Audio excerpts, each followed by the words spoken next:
We always have the 5 minute. Oh. We are going. I think did I spoke? Did you hear me? Yeah. Yeah. Always wait 3-4 minutes.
Thank you. Do you think we can start? Thank you. Hase gaitezke orduan, ezer baino lehenago, eskerrak nahiko nizkieke lan egin duten pertsona guztiei, lan handia egin dute kongresu hau antolatzeko.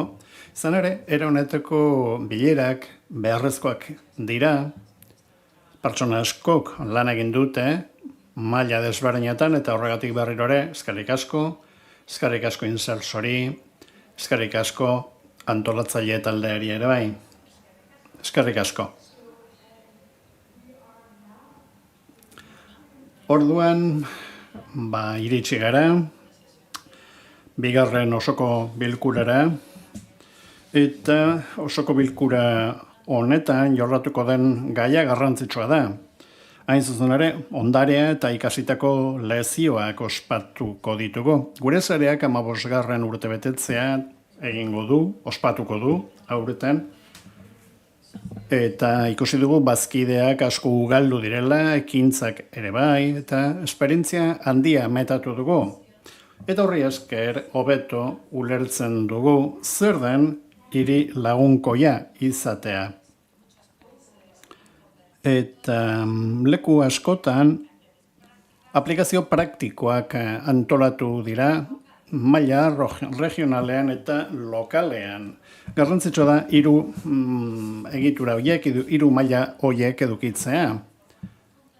Eta gainera elkarrekin lan egiten dugu, lankidetza handiarekin eta horrere malgutasun handiarekin. Eta horretaz guztiaz hitz egingo dugu orain. Bai zareak eta bai kide diren hiriek helburu bat eduki dute beti. Alegia, mundu lagunkoiago bat egiten laguntzea. Zeinetan pertsona guztiek aktiboki parte hartu dezaketen plangintzan. Oda ez dute bakarrik zerbitzuren bat edo beste jasoko, baizik eta modu aktiboan plangintzan, zerbitzuien plangintzan parte hartzen dute, adibidez, zahartzaroari dagokionez. Beraz, pertsonekin lan egiten ari gara, baina prozesu horren parte ere bagara. Orduan, begiratu behar dugu zer ikasi dugun, ibilbide honetan, eta nola aplikatu lezio edo ikasgai hoiek mundu aldakor honetan. Badirelako noski oso biztanle zaurgarriak. Gaurko hizlariak beren esperientzia handiagatik hautatu ditugu. Hain zuzen ere, hiri lagunkoiagoak bihurtzeko lan horretan. Baina badira beste aditu batzuk, segurazki publikoan egongo direnak eta noski kanpoan ere bai. Berez, esperientzia ugari daudelako oso interesgarriak eta proiektuak ere ugari kalitate handikoak mundu osoan. Hasiko naiz esaten bi hizlarik huts egin digutela, Quebeceko gobernuaren ordezkaria ez da etorri. 2008an hasi ziren programa horrekin, baina zoritxarrez ezin etorri izan da, eta zahartzeari buruzko konbentzio nazionaleko ordezkaria ere ez da etorri.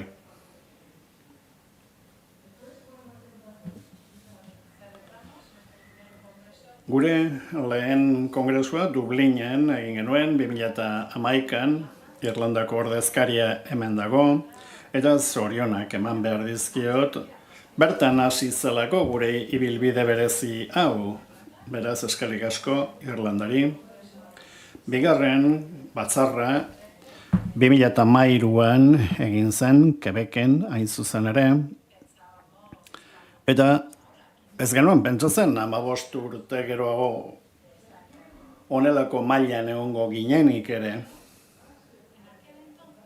Baina garai hartan erabaki genuen 2 urtez behin egitea kongresu bat IFA delakoak, 2 urtez behin beraz egiten zuen kongresua edo batzarra 2 urtez behin. Publikoan dauden pertsona adinekoentzat jakin behar duzue 15 urte bete dituela gure sareak, baina askoz lehenago hasi zela. Gaur goizean hemen egon bazarete, Alexek Copacabana aipatu du, eta Rioko auzo horretan edo distrito horretan duela aspaldi egin zen ekintza bat. Hasi ziren halako ikerketa batzuk egiten, gero gia bat, gero protokolo bat egin zen Vancouverren, Kanadako osasun publikoko agentziak finantzatuta, horregatik eskerrak eman behar dizkiet, hemen ordezkariei egindako ahalegin guztiengatik. Eta nik uste dut hori gaur aipatu beharra zagoela. Bueno, zer egingo dugu osoko bilkura honetan? Izolare bakoitzak 10 minutu inguru izango ditu, bere aurkezpena egiteko. Eta gero, galdera erantzunen txanda irekiko dugu bukaeran. Eta nahi genuke publikoak parte hartzea. Baina, galderarik ez baduzuen, nik badauzkat batzuk prestatuta, baina benetan nahi dugu zuen galderak jasotzea. Aukera bikaina delako. Benetan esperientzien berri eta ezagutzak trukatzeko, beraz, aprobetxatu ezazue aukera handi hau galderak egiteko. 1 minutu, ordu erdi inguru eukiko dugu galderetarako. Tira, hasi gaitezen Eba Salaberriarekin, Ela Salaberria Artano, ez dakit ondo esan ote dudan, espero dut baietz. Transversatility Office, and she's the one who coordinates. Donostia udaleko ordezkaria da. Berez, udaren planaren koordinatzailea da. Hain zuzen ere, Donostia hiri lagunkoia bihurtzeko planean.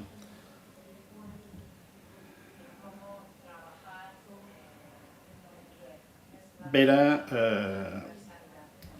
udalaren zeharkakotasun arduraduna da, eta gonbiatu nahiko nuke. Lehendabizikoan gaztelan izango da, bigarren hizlaria frantsesez.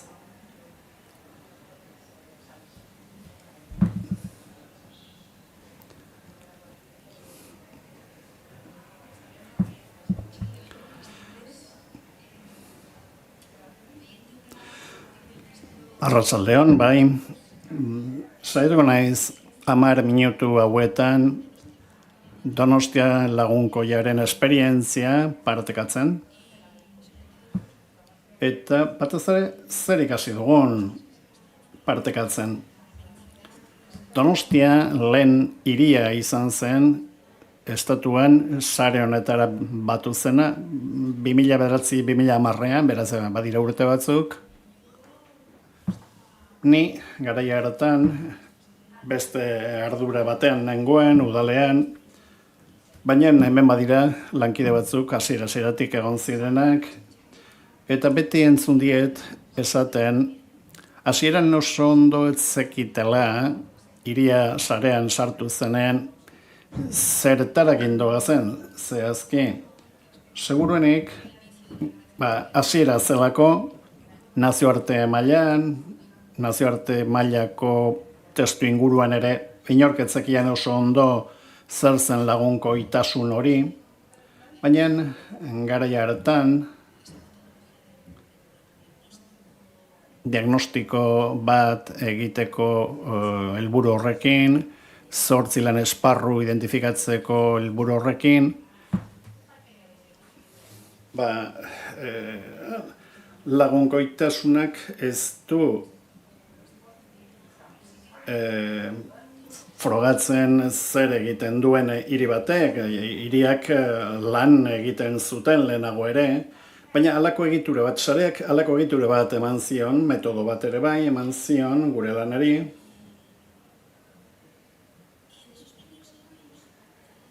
Eta hasierako urte horietan, esango nuke, batez ere ikasi genuela zertarako balio zigun diagnostiko hori egiteak.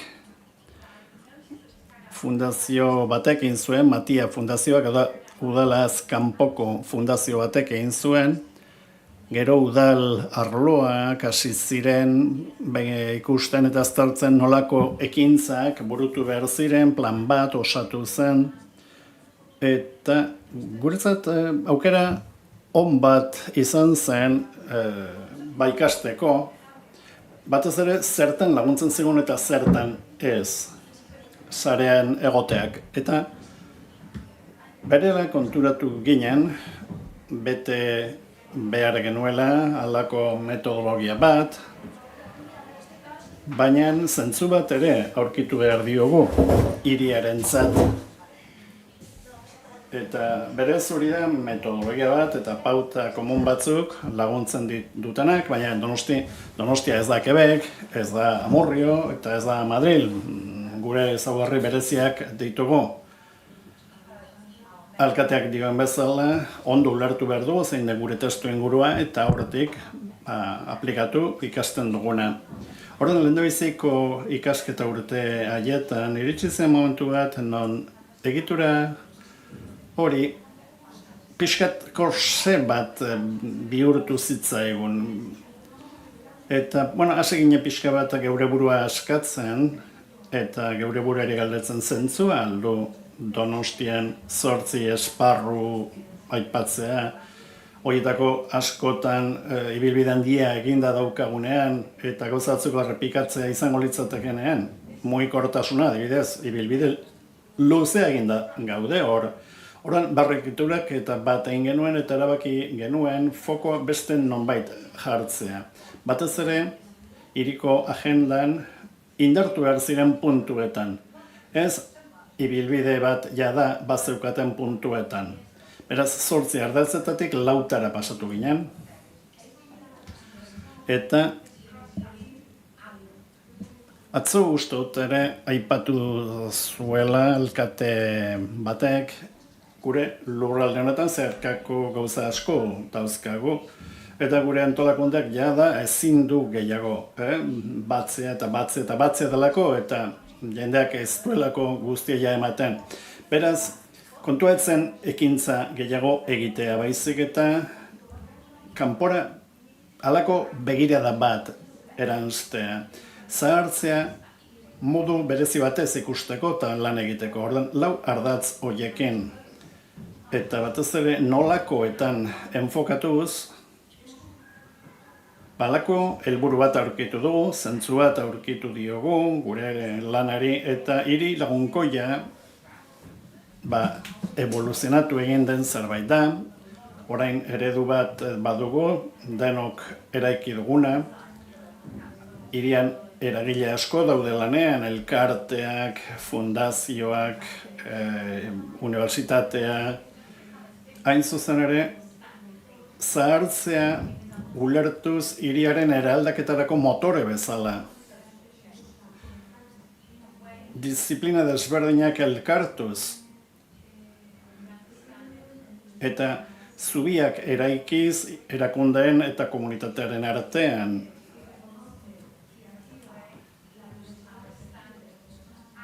Adineko personen perfilen aniztasuna aktibo bat bezala ulertzen duena.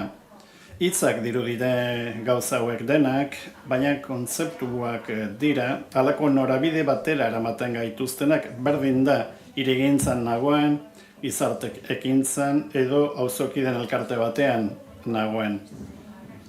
Orain, badu talde eragile bat, bertan identifikatzen ditugu agendan ez dauden erronkak, horien inguruan hipotesi batzuk, zehazten ditugu, proiektu txiki batzuk bultzatzen ditugu, irtenbide posibleak aktibatu ahal izateko, horrela ikasi egiten dugu, eta ikasketa horietatik saiatzen gara gure logiketara eta gure dinamiketara txertatzen. Lan esparruak edo lan eta elkarlanak lortu behar ditugu, arlo desberdinen artean,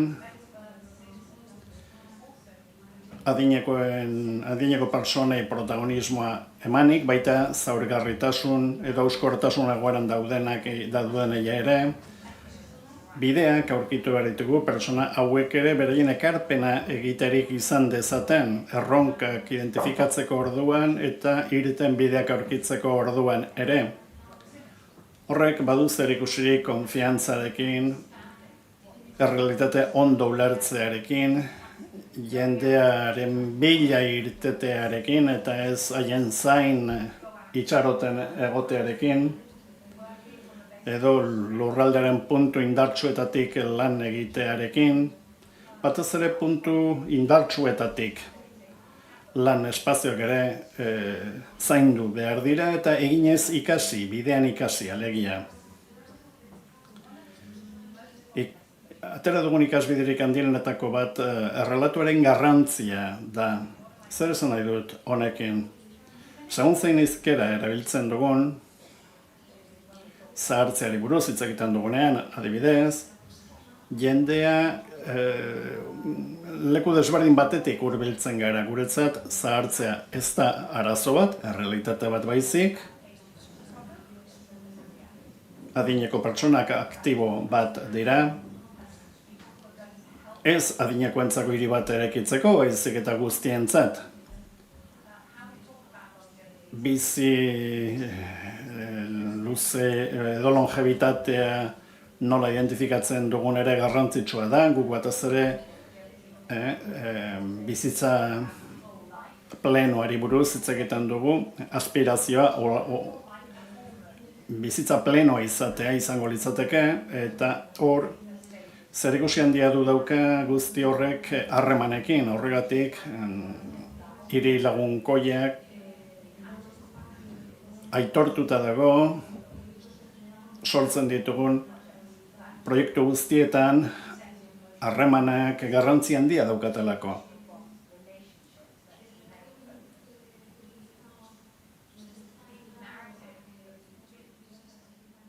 Erabiltzen dugun errelatoria esker, pertsona askok parte hartu nahi dute prozesuetan eta sortzen ditugun espazioetan, topa guneetan, adin guztietzako hiri bat eraiki nahi dugula, esaten dugu, eta errelatu horrek edo kontakizun horrek lagundu egiten du. Jendea hasten da pentsatzen nola parte hartu dezaket. Nik uste dut gizakiak izan da, erakargarriagoa dela parte hartzea zure ekarpena ongi etorria den leku batean, eta zure ekarpena onesten den leku batean, berdin da ekarpen hori txikia den edo handia, baina beti da baliotsua, eta Horrek guztiak zerikusi handia du auzoetan egiten ditugun esperientziekin. Kanpoko terrazan ikusiko duzue, ikusiko duzue 200 bat adineko pertsona daudela, auzo askotatik etorritakoak, erakusteko artegintzaren bitartez nola landu daitezken, lokarriak, harremanak eta zaintza. Auzoa eta hurbiltasuna da gure eskala, eta hor errazagoa da politikak aplikatzea lurraldean pertsonak daudelako, gure lankideak direnak, eta hor gizarte zerbitzuak daude, baina baita kultura ere, bukatu beharra daukat. Beraz horiek dira atera ditun ikasbideak, baina noski aitortu behar dugu tentsioak ere egoten direla. Izan ere, 15 urteko ibilbide batean, ibilbide horri eustea ez da erabat erraza.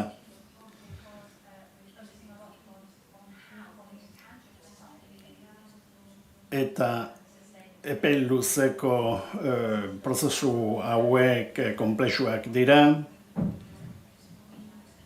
Oso modu artesauan egiten da lana, denbora behar da. Kostatzen da ikasbide horiek egituretara iristea.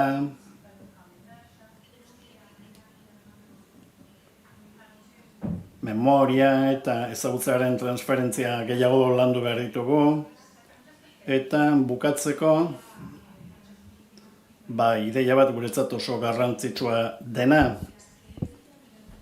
Zahartzearen esperientziak laguntzen dugu hiria hobeto pentsatzen. Denontzat hobea den hiri bat, eta hiri lagunkoien sarean parte hartzeak lagundu digu erronka global batekin ikasten eta ikasbide asko lortzen ere bai, eta guztientzako hiri bat egiten. Eskerrik asko.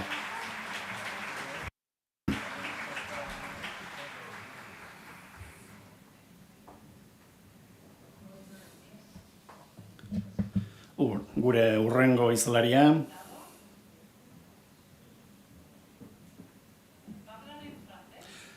Frantsesez mintzatuko da. Pierre-Olivier Lefebvre da. Frantziatik dator.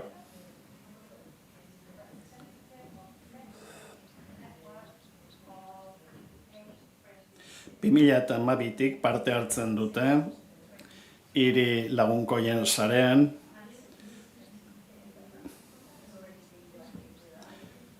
Pierre-Olivier sarearen arduraduna da Frantzian.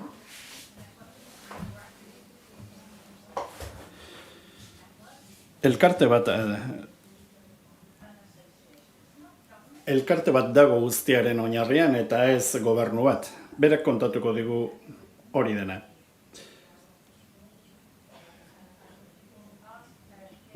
Mesedez eskatu nika 10 minutuetara mugatzea. Gero debaterako denbora eduki ahal izateko.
Entzuten diazuen, bai. Pixka bat itxoin behar dugu. Teknologia arazoak ditugu.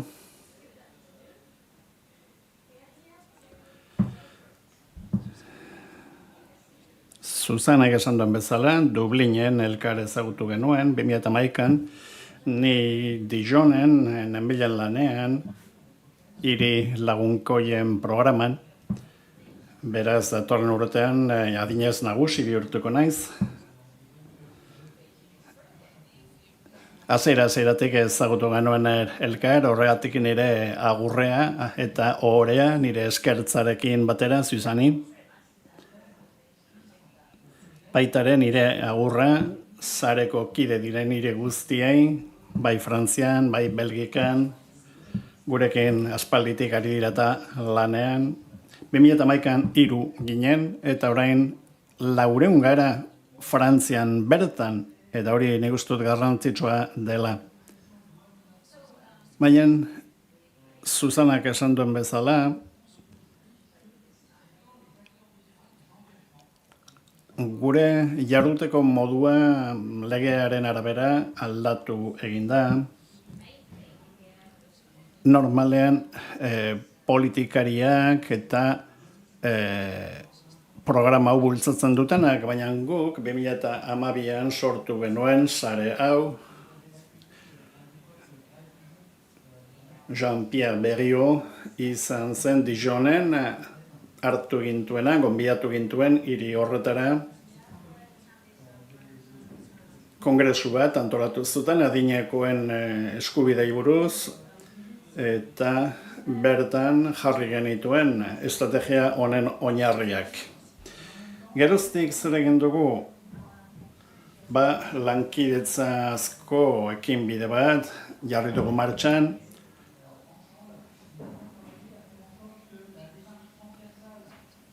eta hori esatea arrazagoa da egitea baino,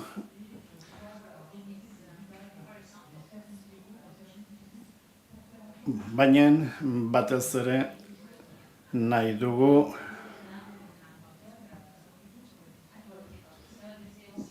behar da ikuspegi sanitario hutsetik pasatzea beste ikuspegi batzuetara. Batez ere zerbitzu publikoen ikuspegia azpimarratuz, adinekoek esan dezaten hiri honetan bizitzea zoragarria da. Batzutan ahaztu egiten zaigu, hori eguneroko bizitzan. Bestalde, elkarlana ere oso garrantzitsua da. Horrek esan nahi du, ahalik eta eragile gehienak inplikatu behar direla. Kontsumitzaile hutsak izan ez daitezen, esaten bada, hiri lagunkoi bat zaretela eta hau egiten duzuela, eta hori ikuspegi individual bat da, baina nik uste dut guztien artean erantzunkizuna ere kolektiboa dela. Biztanleak izan, profesionalak izan edo politikariak. Horrela, hainbat politika publiko jarri dira martxan adineko pertsonetan zentratuta. Hauen inguruan, beraz, hainbat eragile ere baditugu. Baina, halako momentu batera arte kontsumitzailetzat bakarrik hartzen ziren adinekoak.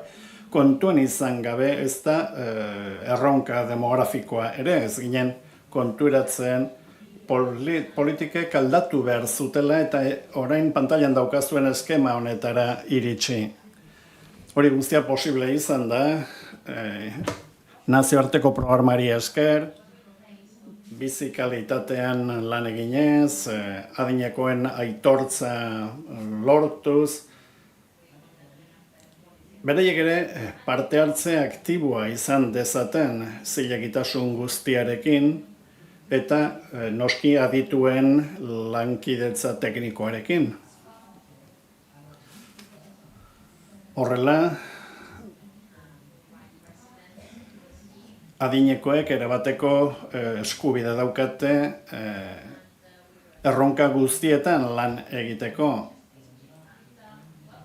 Ikusi dezagun hemen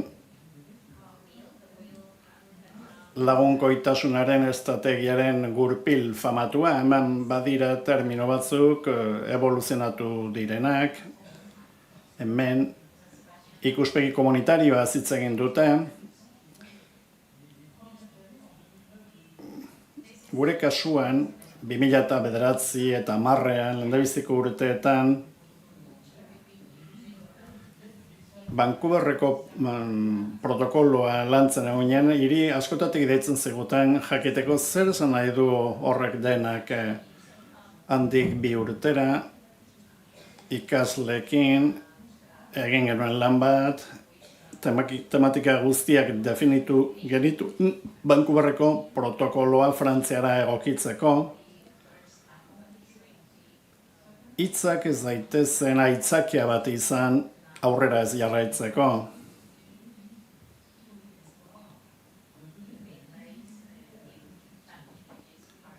Nik uste dut zilegitasuna eman behar diogula politika publikoari. Gauza asko egiten dira, diagnostikoak egiten direnean, lurraldei buruz, ikusi dugu, adibidez, politiken 30 jada existitzen zela, baina zergatik ikusgarritasun gehiago, zergatik eskatu egiten ari den zerbait. Behar bada, biztanlek beste era batera espero dutelako egitea, edo beste leku batean, edo adibidez, 60 urtetik gorako personen kasuan. Nik 63 urte ditut, ez nago jubilatuta, baina 60tik gorakoen arazoak ulertzen ditut, nire arazoak ere badirelako. Eta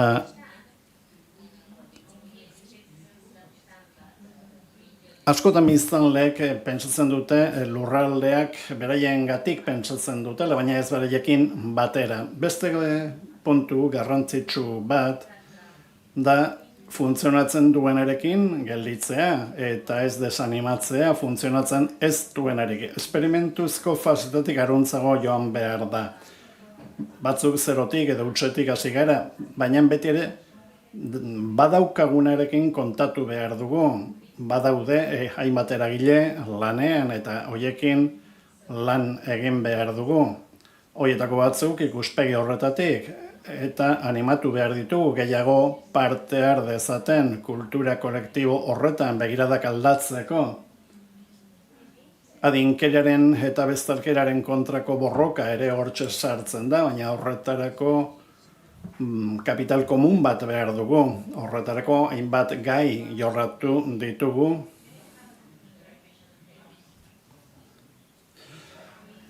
Artikuluak, adituak, programa nazionalak landu dira eta esperientzia lokal positiboak ere erakusteko edozein lekutan egin daitezkele hainbatetan bat gauza.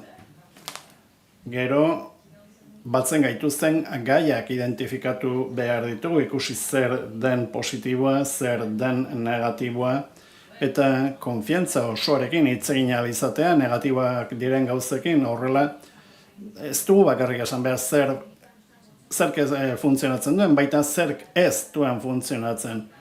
Tresna hauek laguntzen digute ikusgarriagoak izaten, lobin lanak egiten, eta elkarlan publiko-pribatua ere behar da. Minutu gutxi batzuk gelitzen zaizkit.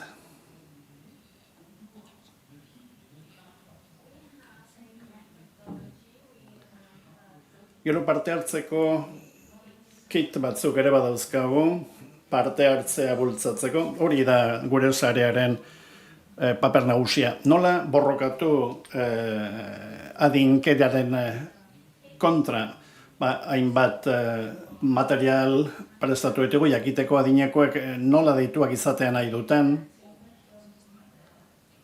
ez dadin egon parte hartza eragozten duten hitzak. Gero label edo etiketa batzuk ere sortu ditugu, komunitateari laguntzeko, beti ere esperientzian oinarrituta. Gobernantzari buruz hitz egin da, parte hartzeari buruz, ekintza planei buruz hitz egin da, baina beti ere lan egin behar da frogatzeko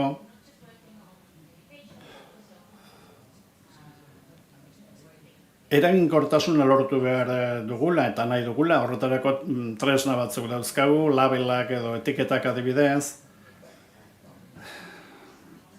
Nantesko hiria ere hemen ordezkatuta dago, eta gure bazkideak dira, bazkidekin lan egiten dugu, gobernuz kanpoko erakunde batek gara, eta ministerioekin lan egiten dugu, baina baita ere gizarte segurantzarekin eta beste eragile batzuekin, baita prentsarekin, ekonomiarekin, eta horri esker hainbat ordezkarirekin hitz egin dezakegu gizarteko zahartzeari buruz.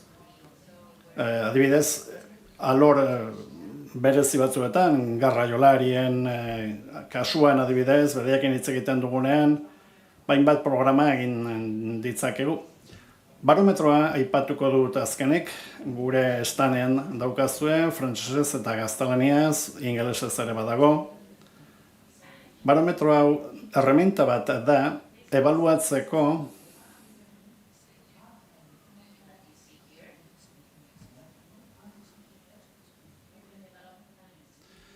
funts nazional batzuk erabiltzen dira, hiriei laguntzeko, eta hitzak ez daitezen airean galdu, eta beti ere Vancouverreko protokolarekin bat egin da.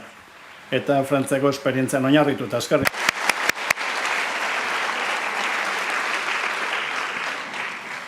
Merci beaucoup, Pierre-Olivier. Franchement, effectivement, je suis étonnée. Eskerrik asko, François, 10 minutetara mugatu zara.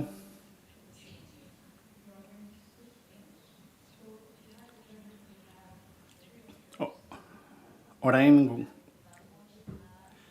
gurekin egongo dena Singapurreko Osasun Ministerioko ordezkaria da, Tan Zixu.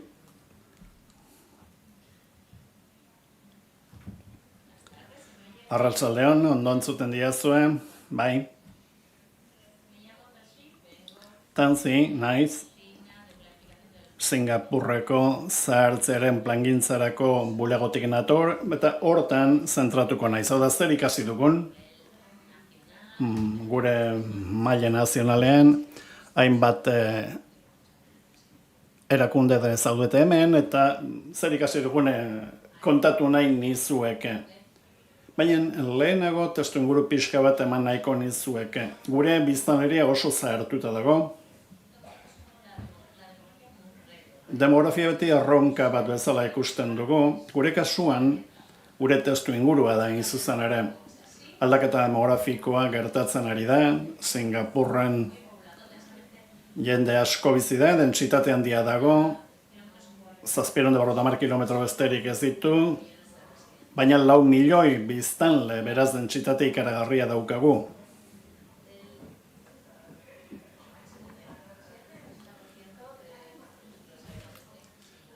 Singapurreko biztanleen 70% etxe bizitza publikoetan bizi dira.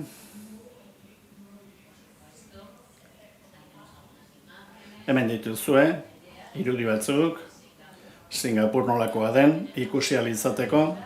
Hemen dituzue, kopuru batzuk, 4 biztanletatik batek 75 urtetik gora ditu, adinekoen 10% bakarrik bizi da, eta gero eta behar handiagoak dituen kolektibo bat da.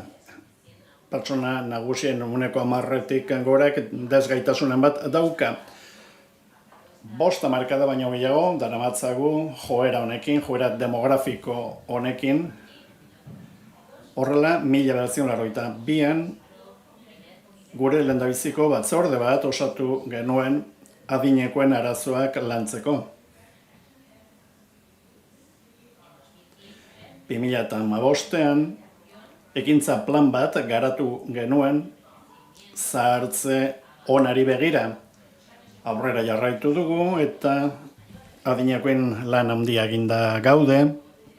Hain zuzen ere, ahaldundu nahi ditugulako adineko pertsonak, eta horretarako ekintza plan bat eguneratu dugu 2023an hain zuzen ere.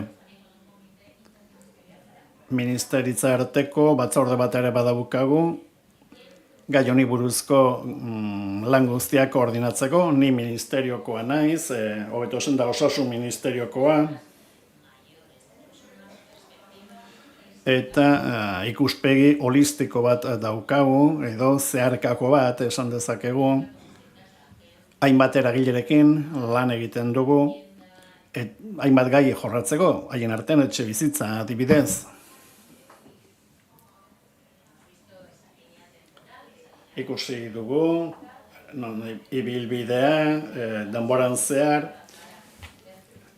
Gure azkenengo ekinbidea, ondo zahartzeko ekinbide bat da, bakartasun soziala hobetu nahi dugu. Hainbat ministerio ari dira elkarlanean, helburu horrekin. Datorren hamarkadan 3.500 milioi bideratuko dira adinekoen egoera hobetzeko eta haien parte hartzea sustatzeko.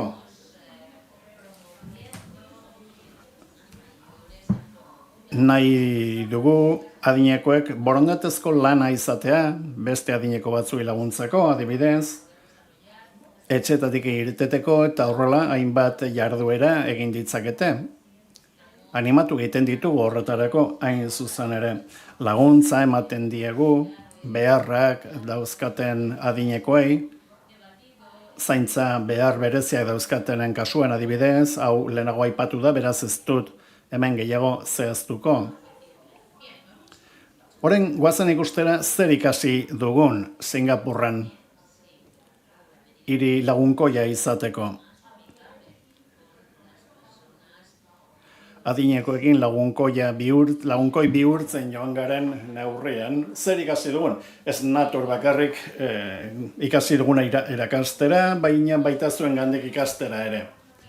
Lehendabiziko ikasbidea badugu finantziaketa, praktika komunitateak, gidak dauzkagu, nolabait palanka asko dauzkagu, maila nazionalean hainbat ekinbide bultzatzeko. Baina aplikazio mailan gauza praktikoak ipini behar dira martxan.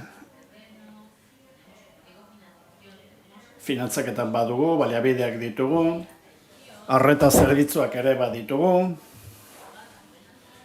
maila nazionalean, baina zerbitzu horien prestazioa oraindik zatikatuta dago eta hori hobetu beharra daukagu. Pixka simplifikatu beharko genuke daukagun sistema eta egiten ditugun esku hartze guztiak edo interbentzio guztiak. Bestalde, etxe bizitza modelo desberdinak ere behar ditugu. Komunitate gehiago bultzatu, adineko desberdinak elkarrekin bizitzeko, baina Singapurren espazio askorik ez daukagu, horregatik dauden auzoak egokitu behar ditugu adinekoentzat, haien beharretara egokitzeko. Jarduera sozialak, zaintzak, eta bar kontuan hartuz. Eta hori guztia noski oinez ibili daiteken distantzia baten barruan. Bigarren ikasbidea, zuegin partekatu nahiko nukena, hauxe da. Argitasuna behar dugula. Gauzak argi eduki behar ditugu, epe luzera begira ere bai. Horrela egiten ditugun ahalegin guztiak iraunkorragoak izango dira. Egin ditugu ikerketa piloto batzuk, eta ekinbide horien Horietan zer funtzionatzen duen eta zer ez neurtzen dugu dauzkagun programen funtzionamendua neurtzeko. Gero gauzak aurretiaz planifikatu beharra dago baita ere. Behar bada markada batzuk aurretiaz zergatik. Kontuan izan behar direlako noskia onartzen diren aurrekontuak eta aurrekontu horien denborak, nahi dugu horiek denbora luzerakoak izatea, baina baita egonkortasun politikoa ere behar dugu. Hirugarren ikasbidea zein da? Alegina denon artean egin behar dugu. Hau da, gizarte osoak lagundu behar dugu, benetan hiri lagunkoia izan nahi badugu adineko pertsonekin. Eta horretarako nik uste dut mentalitatea aldatu behar dugula, pertsona guztien mentalitatea. Hau da, nola ikusten diren adinekoak, ez ikusi gainbeheran dauden pertsonak balira bezala, baizik eta aktibo bat izaten jarraitu ezaketen pertsonak bezala. Eta antolatzen diren kanpainak maila nazionalera eskalatu behar dugu, adineko pertsonak mobilizatuz, komunitatean parte hartu dezaten, ikuspegi zabal batekin, eta noski adineko pertsonak sartu antolatzen diren ekinbidetan, adibidez, enplegu mailan, aukerak eman, maila horretan ere. Hauek dira, atera ditugun ikasbideak, oso azkar, noski 10 minutu besterik ez dudalako, beraz eskerrik asko eman dira zuen aukeragatik, eta zuen gandik ere asko ikasi nahiko nuken. Oso ondo denborarekin, eskerrik asko.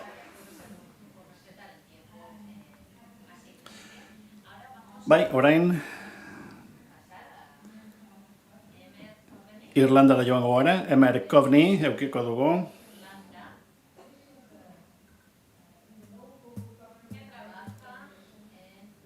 Berak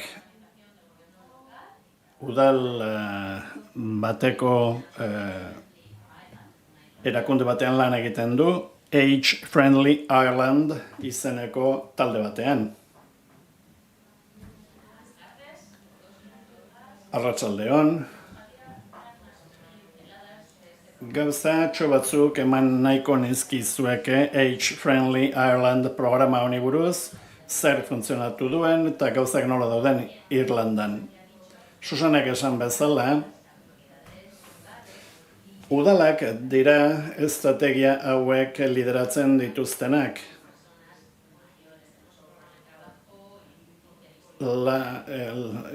Erakunde arteko programa bat daukagu, osasun mundu erakundeak aipatzeituen 8 esparruetan. Irlanda izan zen, sare global honetara sartu ziren lehen herrietako bat, eta badaukagu bulego bat, 31 udalek garatzen dituzten programei laguntzeko. Beraz ikuspegi nazional bat badugu, guretzat oso garrantzitsua da eta oso ondo funtzionatzen du. Hain zuzen ere, uste dugu udal maila dela mailarik egokiena estrategia hauek lideratzeko. Udal gobernuak benetan oso garrantzitsuak dira, politika hauetarako, herrialde osoa estaltzen dugu eta harreman handia daukagu udal erakunde guztiekin, bulego nazional bat daukagu, horiei guztiei laguntzeko, prestakuntza eskaintzen dugu, aholkularitza ere ematen dugu,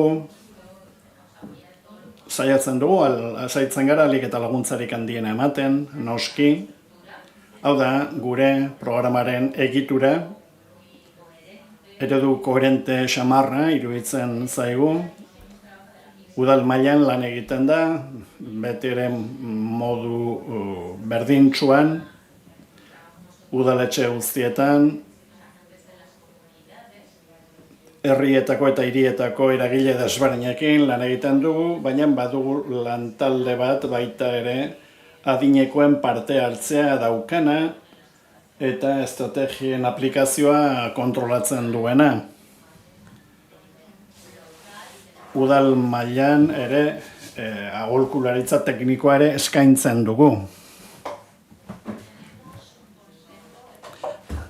Adinekoen kontseilu edo batzar bat badaukagu, oso ondo funtzionatzen duena.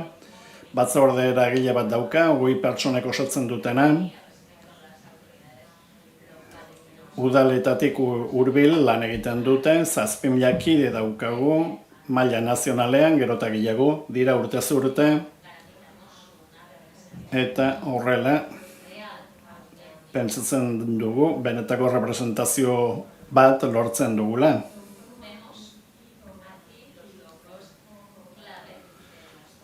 Hemen ikusi dezakegu nolako lorpen nagusiak izan ditugun, gure programa nagusi honetan. Adinekoen ahotsa txertatu dugu, plan eta zerbitzu desberdinetan.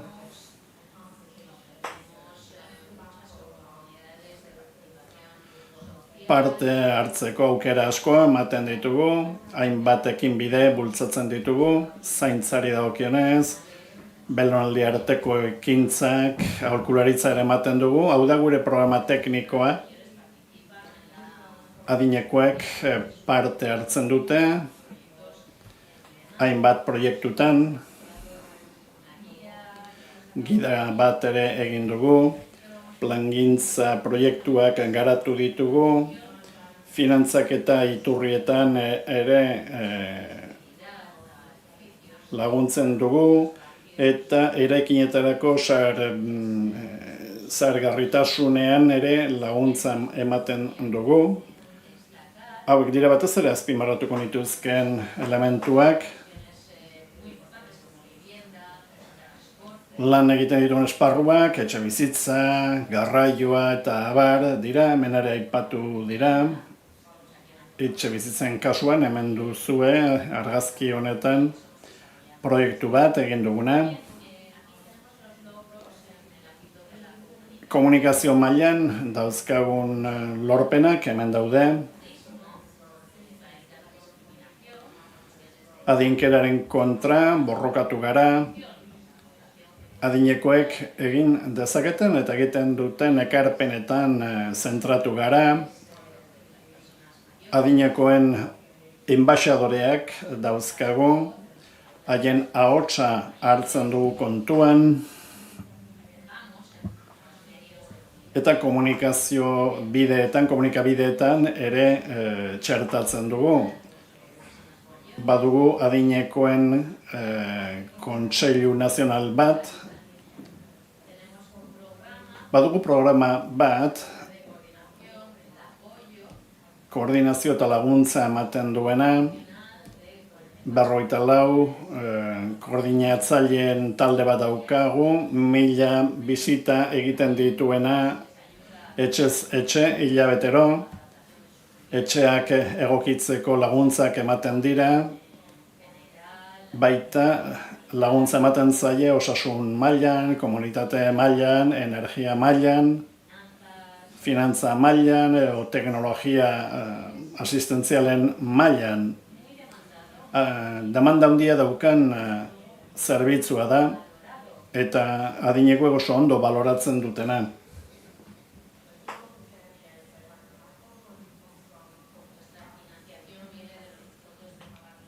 Gure finantzaketa ministerioetatik dator nagusiki.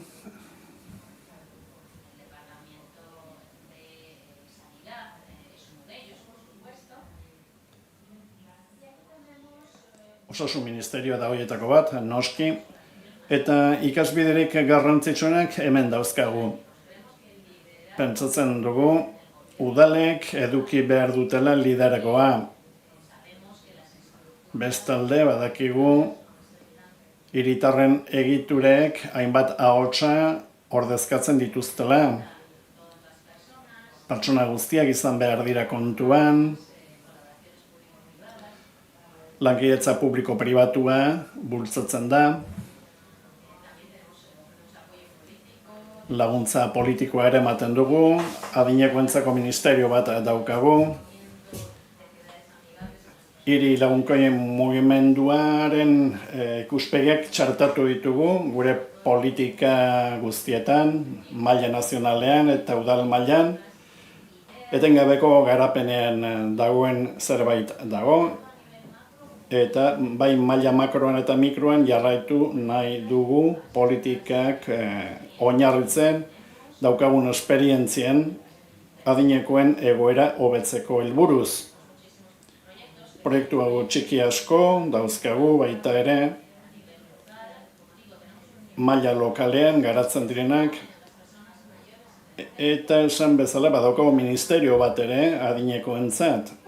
Etxe bizitza ministerioarekin ere lan egiten duen, lankidetzan. Laster plan berri bat egingo dugu, etxe bizitza ere kontuan hartuz, adinekoentzat. Beraz ikusten dugu konpromiso maila handia dagoela, maila nazionalean adinekoei laguntzeko. Batez ere epe luzeko zaintzetan lan egin dugu, gure egitura guztiak egokitu ditugu. Etorkizunera begira zer, gure programa nazionalak jarraitzen du aurrera, zabaltzen. Orain, inbertsio handia egina dugu, programa asko garatzen ditugu. Beraz, udal agintariek baliabide asko dauzkate eskura, eta konpromiso argia daukagu beraz. Datuen bilketa hobetzen ari gara, horretarako ikerketa alor bat daukagu, unibertsitatearen laguntza ere bai.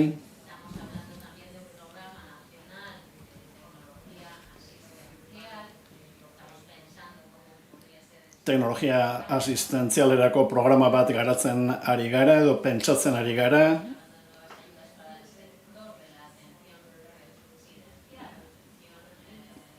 Etxeko laguntzarako ere programak planifikatzen ari gara.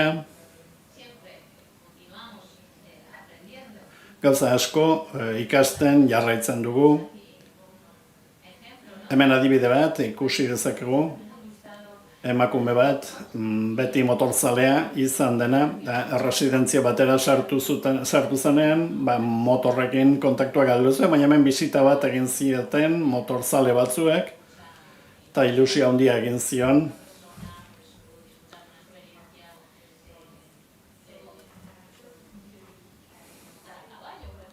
Edo beste pertsona batekin, adibidez aldiketa egin zen esperientzia bat.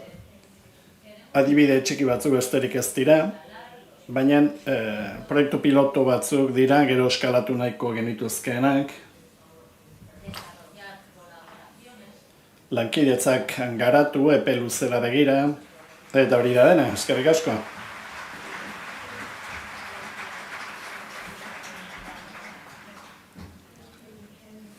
Eskerrik asko, Emer, eta orain, azken hizlaria edukiko dugu, Patricia Morch.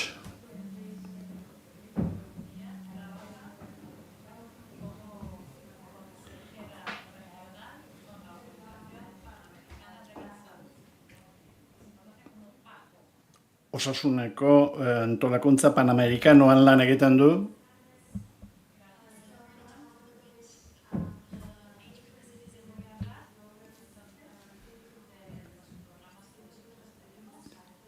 Guk dauzkagun programei buruz hitz egingo dizuet. Ameriketan dauzkagun programak erakutsi nahi dizkizuet. Nik eskualde oso bati buruz hitz egingo dut.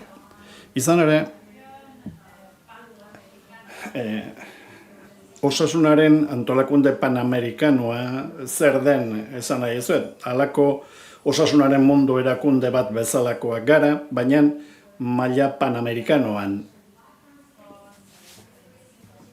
35 estatu kiderekin lan egiten dugu, hainbat elkarterekin ere bai, bizi kalitatea sustatzeko eta pertsona guztientzako zerbitzu hobeak bermatzeko. Noski gure eskualdea oso anitza da, Ipar Amerika, Hego Amerika, Erdiko Amerika, eta beraz dibertsitate handia dago eta osasun arazo garrantzitsuak ere bai. Dibertsitate handia eta arazo asko dauzkagu beste leku askotan bezala. Badaude gaixotasun infekziosoak, oztopoak egoten dira batzuetan, osasun laguntza lortzeko, arrakala digitalak ere badaude, bestelako arrakalak ere bai, berdintasunik eza, eta gero megajoerak deitu hitzak egunak, horietako bat zahartzea bera da, biztanleriaren zahartzea. Kontuan hartu behar dena, baina ez hori bakarrik. Beste erronka batzuekin lotuta ere badatorrelako.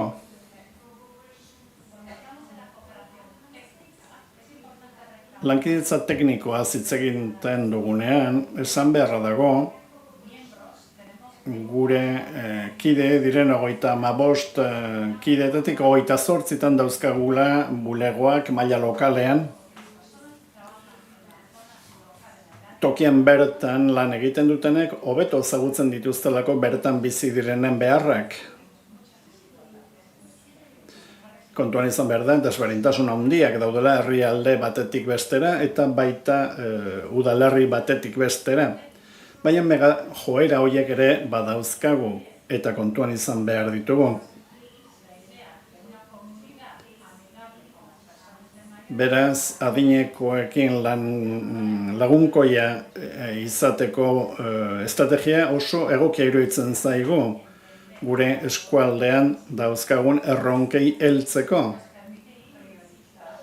Uzten digulako lehentasunak ipintzen, gauza asko gertatzen direlako aldi berean eta horregatik lehentasunak edukitzea garrantzitsua da guretzat.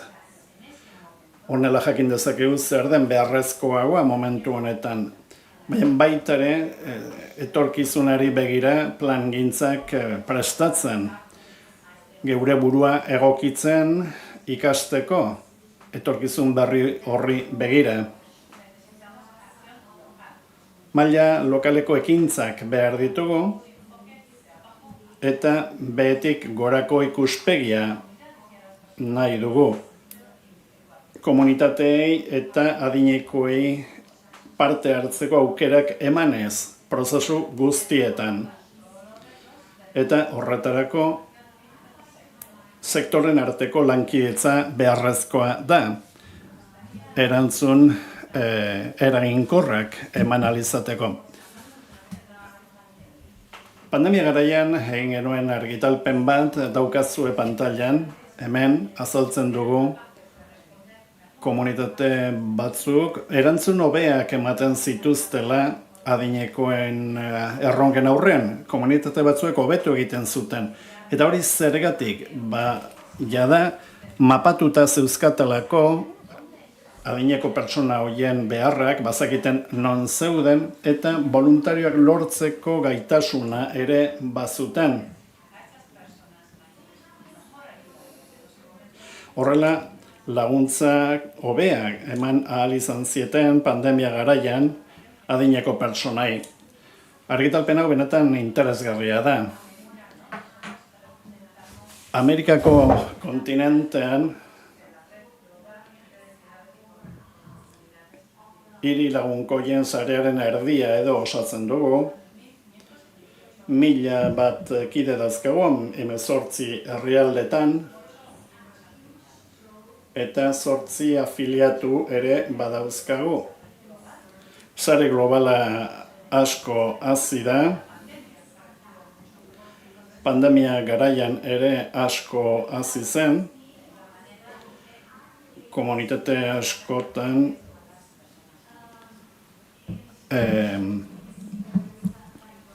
animatu ziren adinekoi parte hartzen uztera.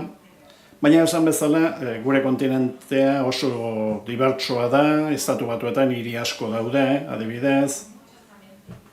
baina baita Txilen ere.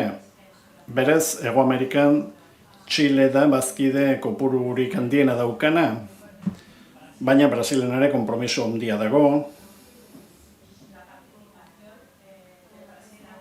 Eta Brasilen parte hartzeak asko handitu da, baita Mexikon ere. Duela 2 urte, Karibeko lehen uharteak ere batu ziren, eta horrek erakusten du programa hau oso erraz egokitu daitekeela testu inguru desberdinetara, Susanak lehenago esan duen bezala.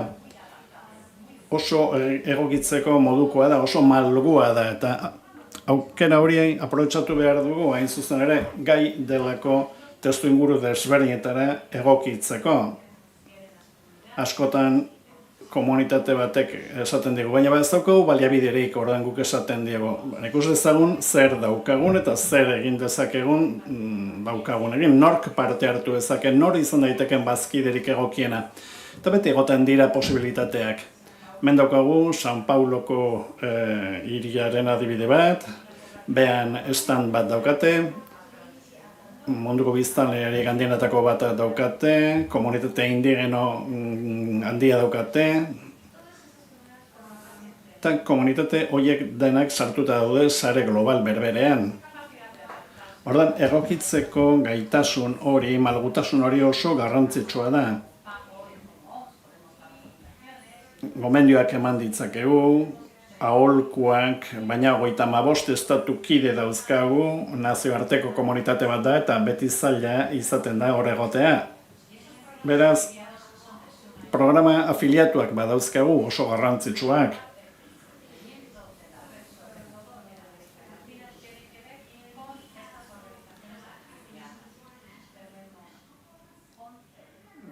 Hamaika programa nazional eta subnazional ditugu. Oso programa desberdinak dira, modu desberdinan lan egiten dute, eta horrek azpimarratzen du programa hau oso malgua dela.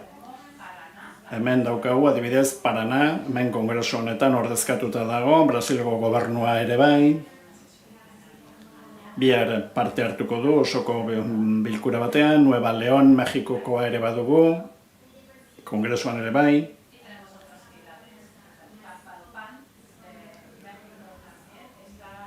Palapan ere badaukagu, Mexikokoa. Beraz, interesgarria da ikustea programa hauek nola egokitzen diren. Oso azkar, ez zaidalako denbora gehiagirik geratzen. Pajon egiten dugun beste zerbait, gaitasunak garatzea, material asko dauzkagu, eskuragarri, gure historioak kontatzeko, komunitateetan zer egiten ari den erakusteko. Dokumentu ofizialak gaztelanera eta portugesera ere itzultzen ditugu. Hemen dauzkagu dokumentuetako batzuk, dokumentu guztiak web horrian daude eskuragarri. Eta azken diapositibaren nator.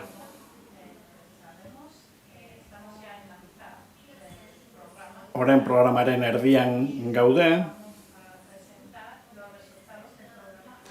Eta programaren emaitzak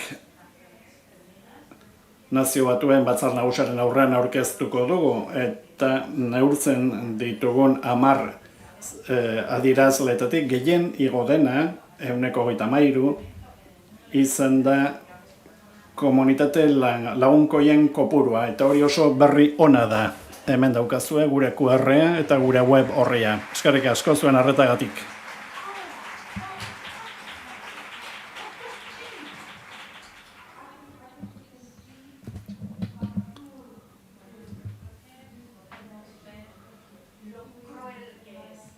Ikusi dugu ze gogorra den, egiten duzuen guztiaren aurkezpena 10 minututan bakarrik egitea bakit oso zaila dela, barkatu, baina bueno, lortu duzu eta txalo handi bat.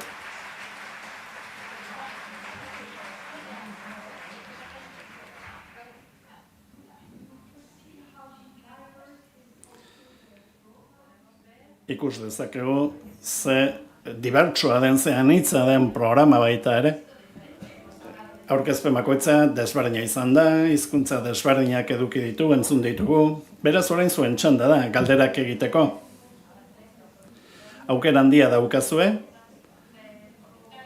edo iruzkinak egiteko zuen gandik ere ikasten dugulako, noski, edo gaizki egindakoetatik ere ikasten da. Adibidez, galdera bat hori izan daiteke, zein den egin duzuen akatsik handiena?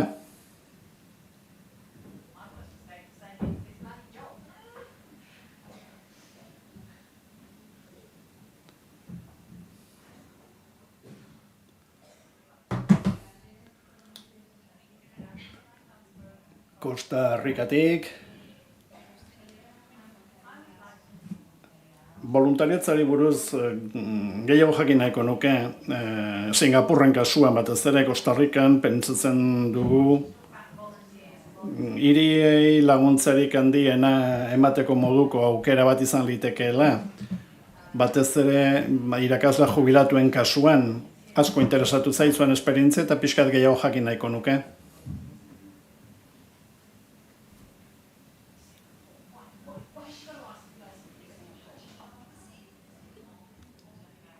Eskerrik asko. Oraindik gure voluntariotza programak garatzen ari gara eta horregatik ez daukat erantzun argi bat. Baina saiatu ditugun gauza batzuk kontatu ahalko ezkizuet. Voluntariotza programak garatzeko lan handia egin dugu. ONG askorekin lan egin dugu, beraien programak garatu ditzaten, adinekoen voluntariotza bultzatzeko, eta gaur egungo programak egokitzeko hain zuzen ere lagunkoiagoak izan daitezen, pertsona nagusiek behar desberdinak dituzte, ordutegi posible desberdinak. Orain prestakuntza ere ematen hasita gaude adinekoentzat. Badaudela pertsona adineko asko behar bada voluntariotza egin nahi dutenak, baina ez direnak sentitzen oso seguru behar bada beren buruarekin. Horretarako, badaukagu prestakuntza programa berezi bat adinekoentzat. Pertsona hauek parte hartzera animatzeko.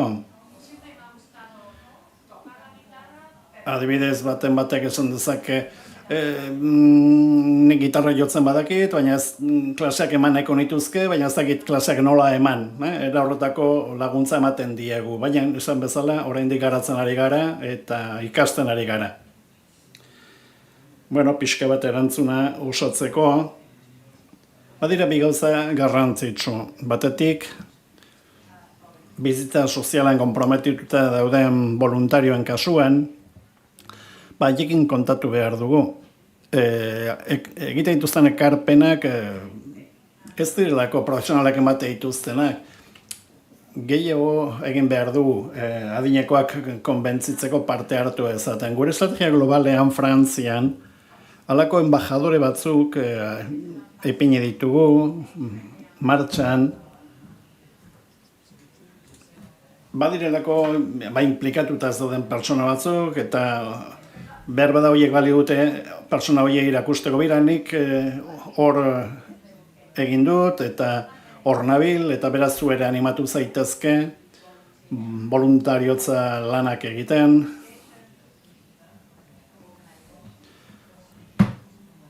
Baina gizartean implikazioa ere garrantzitsua da. Ez dadin izan batzuek hasitako ekinbide huts bat izan dadin, eta besteak bakarrik ikusle izan daitezen. Claudia Müller naiz, Alemaniako Giza Eskubideen Institutuan lan egiten dut, eta galdera bat daukat Irlandako kidearentzat. Zein argudio erabili zenuten mundu guztian konbentzitzeko elkarrekin lan egitera? Eta batez ere gobernuaren finantzaketa lortzeko. Zein argudio erabili zenuten? Nik uste dut hori oso interesgarri izan daitekela eragile askorentzat. Batez ere sistema federal batean argudio on bat behar duzulako gobernua konbentzitzeko. Zein izan zen zuen kasuan?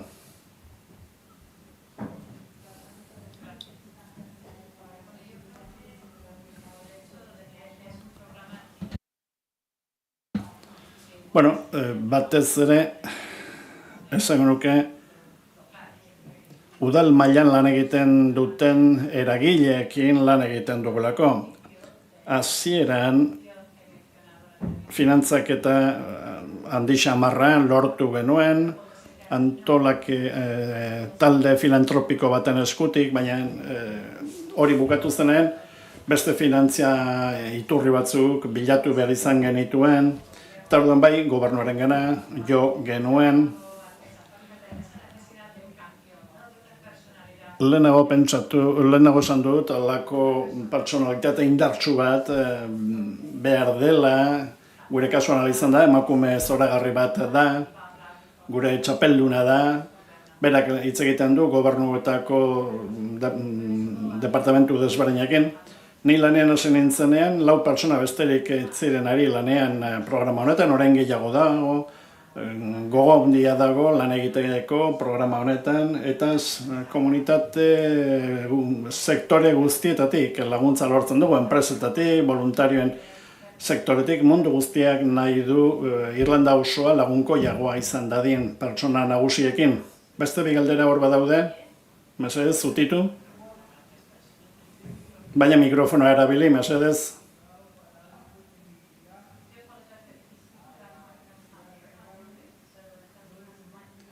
Barkatu mikrori gabe ezin da itzulpena egin.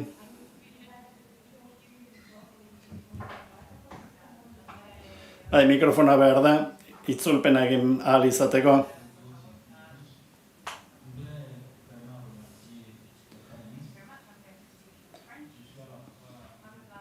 Bueno, azteko izlari guztiei eskerrak eman nahiko nizkieke. Pena sentitzen dut Afrikak ez dolako parte hartu.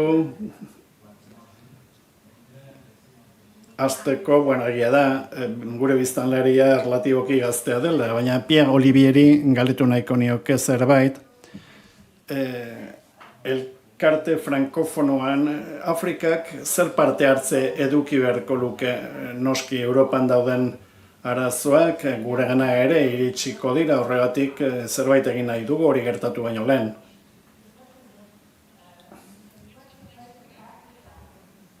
Afrikako zen lekutaz galdera da Afrikak zer nolako papera eduki beharko lukeen, hori Pierri egindako galdera da. Zer egin dezakeen zure sareak edo gure sareak Afrikarako esperientzia gutxi daukatalako eta biztanleria gazte xamarra daukatalako. Bai, eskerrik asko, galderagatik. Ez dakit oso ondo zer egin daiteken Afrikan, ni ez naiz Afrikan bizi noski, baina gure programa honetan nahi dugu Afrikako herrialde frankofonoek eduki dezaten estrategia bat proiektu honi ekiteko eta herrialde hauek ere gure sarera batu daitezen.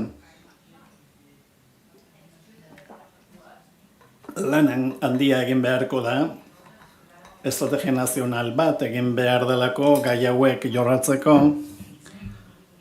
eta leginak ez barraiatzeko.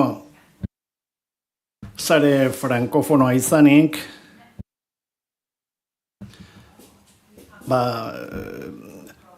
gobernu mailetatik udal mailetara iritsi behar dugu, baina ondo jakin behar da maila bakoitzak zer nolako lana egin behar duen. Lan handia geratzen zaigu egiteko eta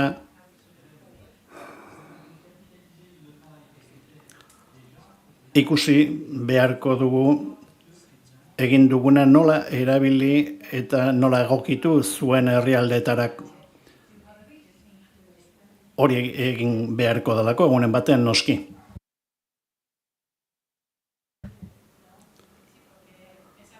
Bai, jakina,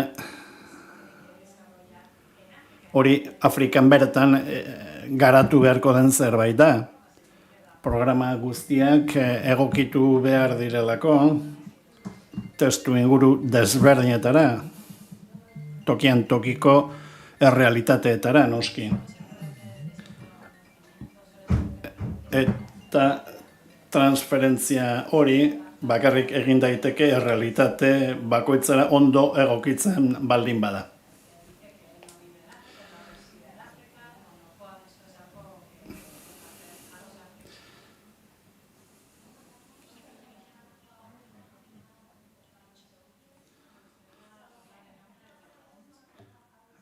Osasunaren mundu erakundearen izenean hitz egin nahiko nuke.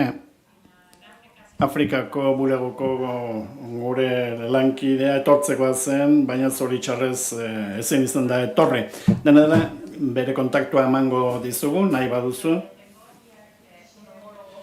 Nik badukat homologo bat Afrikan, nik neuk egiten dudana, han Afrikan egiten duena. Eta bererekin harremanetan jarri zaitezke.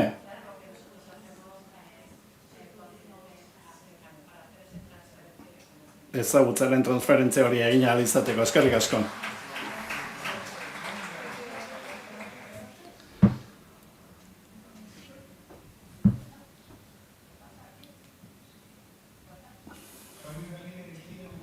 Juan Luis Ramírez, Txilekoa, voluntario seniorra naiz. Galdera da, zergatik da garrantzitsua alor publikoaren eta pribatuaren arteko lankidetza hiri lagunkeiei jasangarritasuna emateko eta ez egoteko beti gobernuaren menpe.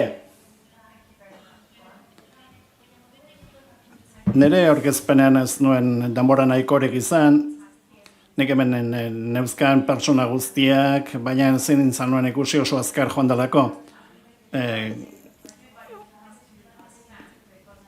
Costa Rican ere bihar jasoko dute afiliatuen agiria, eta Juan Txileko ordezkari zibila da, Juan oso lan interesgarria egiten ari da adineko voluntarioekin,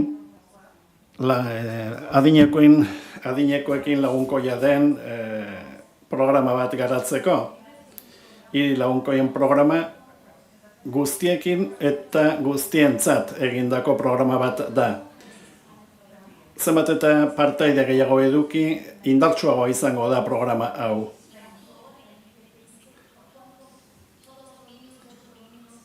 Lehenago, ikusi dugu, sektore asko daudela ordezkatuta eta horregatik beharrezkoa da guztiek batera lan egitea, lankidetzan. Beti ere adineko pertsonak involucratuz. Gaur asko hitz egiten da senior ekonomiari buruz eta hori aukera horiek aprobetxatu behar ditugu. Horregatik sektore pribatua involukratu behar da. Ekintza asko marko horretan egin daitezkeelako. Baina gainera sektore pribatuaren diru laguntza ere jaso daitekelako. Eskerrik asko, Susan, John Beat, Kolumbiako Unibertsitatekoa. Zoragarria da egindako lan guztia eta lortu dituzuen lorpen guztiak. Patriziak esan duen zerbait azpimarratu nahiko nuke COVID-en pandemiarekin gertatu zena. Kontua da, azpiegitura global bat daukagula, hor dago, erabili daiteke, ekinbide guztietarako, pandemiai erantzuteko, hondamendiei erantzuteko, edo ekinbide globalak bultzatzeko, bakartzaren kontra, borrokatzeko, edo jarduera fisikoa bultzatzeko, adibidez. Nik galdetuko niek izlari zer behar dugun gaitasun handiagoa lortu alizateko. Eskerrik asko, John, galderagatik, oso galdera ona da. Gure ikuspegitik begiratuta, esango nuke ikuspegi regionalarekin ere, batzuetan, dibertsitateatik oso zaila dela lankidetzan aritzea, baita maila regionalean denbora desberdinak dauzkagulako, mundua ikusteko modu desberdinak ere bai, orduan, sare globalarekin, egia da marko berberarekin ari garela lan egiten, eta denok hizkuntza berbera hitz egiten dugu azken batean. Eta beraz, gure mekanismoak indartu behar ditugu. Adibidez, bilera hau edukitzea, batzuk bestengandik ikastea, hain zuzen ere modu bat da, sarea indartzeko. Eta munduan, gertatzen ari den guztiarekin batez ere, gure sarea indartu behar dugu. Gaitasuna lortu, pertsonak elkartu ezagutza partekatzeko. Horrela indartu ezakegu gure sarea eta denok hizkuntza berbera hitz egin. Hizkuntza espada hizkera berbera. Ekarpen txiki bat egin nahiko nuke. Egiten dugun gehiena edo asko egiten duguna da gaitasun handiagoa lortu komunitate mailan. Guk adibidez bizitak egiten dizkiegu adinekoei jakiteko zer beharrak dauzkaten. Bakartuta sentitzen dira, orduan arazo bat dago eta horregatik inbertsio handia egin dugu jakiteko nolakoak diren gure komunitateak eta hortik atera maila lokaleko edo nazionaleko ekinbideak. Ezagutza erekitzea da garrantzitsuena.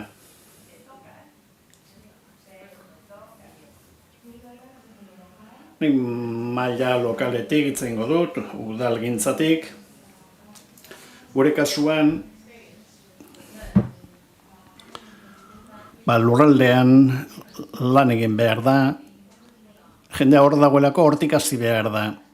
Gauzak konektatuz eta pentsatuz hiri lagunkoia ez dela bakarrik posible administraziotik edo hiritarren aldetik bakarrik. Nik uste dut kolaborazioa behar dela eta kasu horretan erakunde publikoek, udalek, beste rol bat, beste paper bat hartu behar du, ez bakarrik zerbitzuak eman, programak garatu,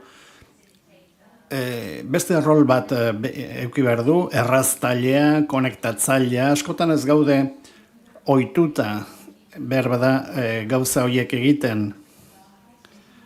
Eta horrela lan egin ezkero maila eta eskala desberdinetan, eskala hori urruntzen denean pertsonekiko lan zuzenetik gauza komplikatu egiten dira. Orduan nik uste dut ondo dagoela eskala desberdinen lan egitea, ikasketak partekatze, baina ahaztu gabe, segurazki lekurik hurbilenean dagoela jendea gustoren, jendeak ulertzen du bestearekin lan egitearen balioa, nik uste dut zenbat eta urrutiago gauza komplikatuago dira. Horrek ez duzu nahi ez denekin behar, baina batez ere maila hurbilean lan egin behar da. Eta eman behar duen balioa. Batzutan gora igotzen garenen gauza konkretu ez ahaztu egiten garelako. Pixka bat orain esan dena osatzeko. Egia da, adibidez, lehenago aipatu dizuet gure barometro bat, eta horretaz konturatzeko balio dugu. Oda, inkestakin beharrean hitz egiten dugu jendearekin, eta jendeak elkarrekin lan egiten dute, elkarrekin hitz egiten dute, adineko guztiak ez dute berdin pentsatzen, oso dibertsitate handiak daude. Horretik denok elkarrekin hitz egin behar dugu. Adibidez, bakartzearen kontra nola borrokatu, nola parte hartu, nola aurkitu zure tokia dibertsitate horren erdian. Eta hori oso garrantzitsua da. Horregatik, gure ekinbidea martxan jarri dugun moduan, aukera bat da konfiantzazko harremanak sustraitzeko. Zergatik, epe luzera begira lan egiten dugulako hurbiltasunetik, eta horrela hobeto sentitzen gara. Profesionalak garenean gauzak ez dira beti arrazak izaten. Batzutan kritikatu egiten gaituzte.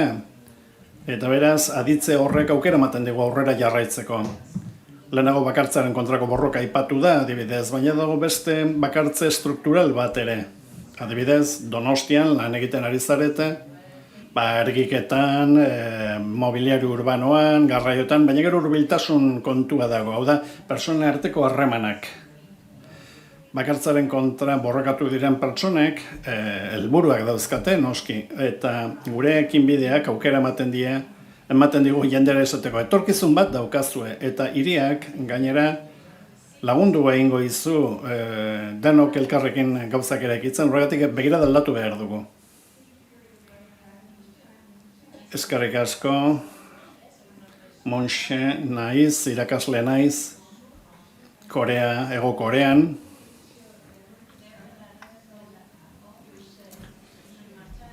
Sarea okerezpanago 2010ean hasi zen, 16 urte daramatza lanean, komunitate asko daude, sarean gero eta hiri gehiago, gero eta herrialde gehiago. Galdera da zein da adierazlerik garrantzitsuena esateko halako komunitate bat lagunkoia dela adinekoekin. Bizi itxaropenaren ikuspegi erabili dezakegu noski. Hori neurgarria da. Baina nik uste dut gizarteren parte hartzea edo adinkeria neurtzen zailagoak direla. Orduan, galdera da zuek nola ikusten duzue hau dena. Nola ikusten dugu hiri edo komunitate bat hobetu egin dela. Singaporren esan duzue, KPIak jarritzen dituzue, baina hori nola egiten da beste hirrietan.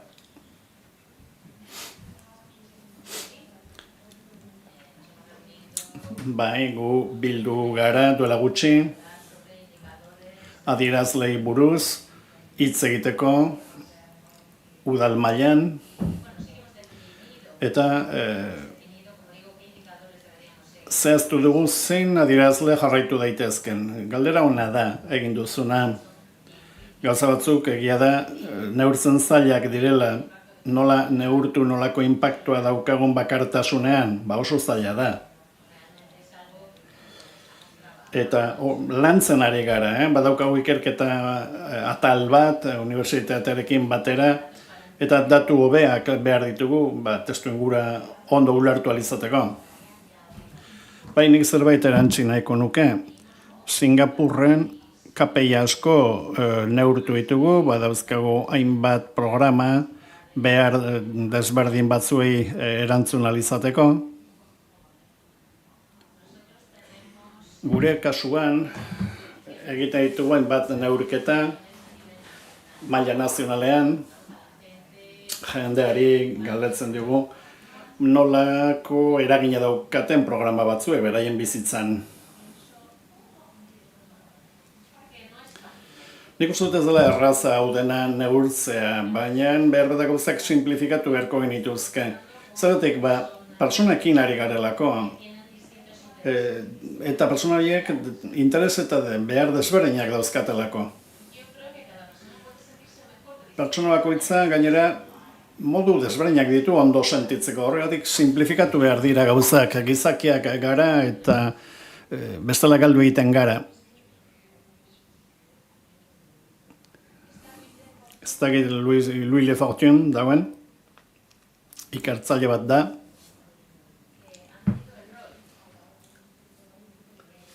Honelako neurketak egin dituena, inbertsioaren itzulkina. Oda, egiten denen inbertsio bat, zein den lortzen den itzulkina. Uste dut 3 hilabete barru argitaratuko den ikerketa bat da, eta hor ikusi daiteke ez dauela adierazle bakarra asko daude. Berez adierazle multzo asko daude erabili daitezkeenak.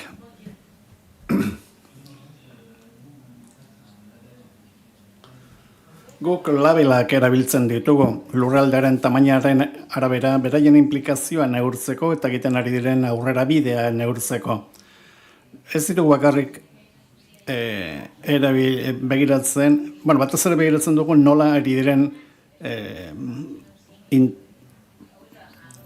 estrategia aurrera ematen, adinekoen parte hartzearekin gure estanera etorri zaitezte, hola ikusi ahalko duzuen nola erabiltzen ditugun adierazle horiek, batez ere testu inguru komplikatuetan, bizten da maila lokalaren dibertsitate handia dela, baina ikuspegi global bat ere behar dugu, hizkera berbera hitz egin behar dugu, benetan gauzek funtzionatuko badute.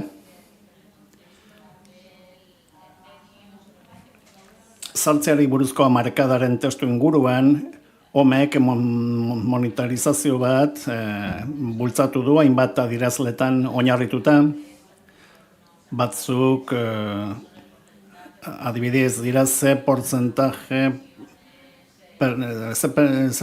pentsatzen dute, erabakiak hartzen direnean txertatuta daudela, edo kontuan hartzen dituztela.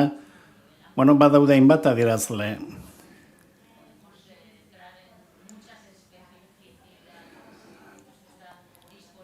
hau guztia eskuragarri dago, nik adierazle guztiak ez ditut buruz ezagutzen, baina sarean topatu ditzakezue.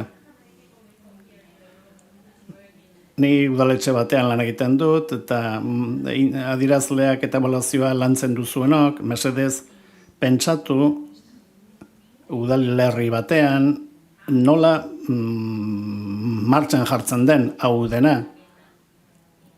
Udalerri askotan ez dagoelako ebaluazioaren kultura edo planteatzen diren ebaluazioak ez direlako posible. Orduan, pentsatu ebaluazio horiek maila desberdin askotan egin daitekela, baina pentsatu behar da udal mailan nola egin. Ez bakarrik ikerlan handiak edukitzeko, baina gero benetan aplikagarriak izateko. Azken galdera bat, denboratik kanpo gaude.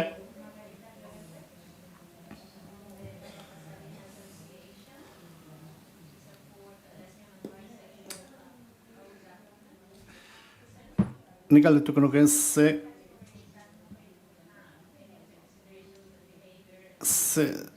gertatu zen Madrilen adibidez 7.000 pertsona hil zirenean Madrilen pandemia garaian, behar bada hiri lagunkoien kidetza kendu beharko litzaieke.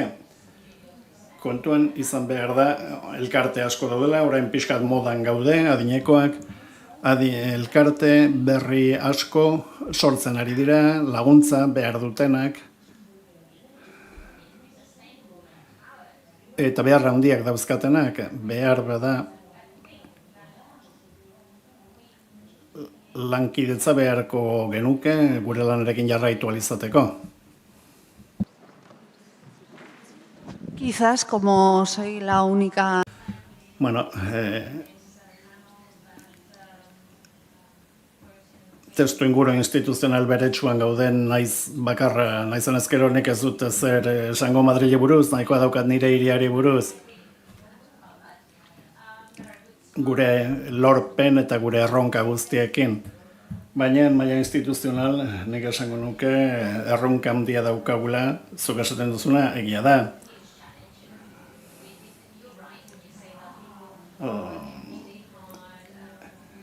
Helburu honek onura komunarekin du zer ikusia eta araugintzak, erakundeak eta bar, gero eta komplikatuagoa da dena. Eta zentzu gabekeria handia dago. Zuek ere bizi duzue, baina erakundeetan lan egiten dugunok ere gauza berbera ikusten dugu eta sufritzen dugu. Batzutan lagundu beharrean gauza komplikatu egiten dira. Jakina, garantia mekanismoak ipini behar ditugu, baliabide publikoak direlako, baina zuek bakarrik ez duzu sufritzen, guk ere sufritzen dugu, eta horretan ados nago zurekin.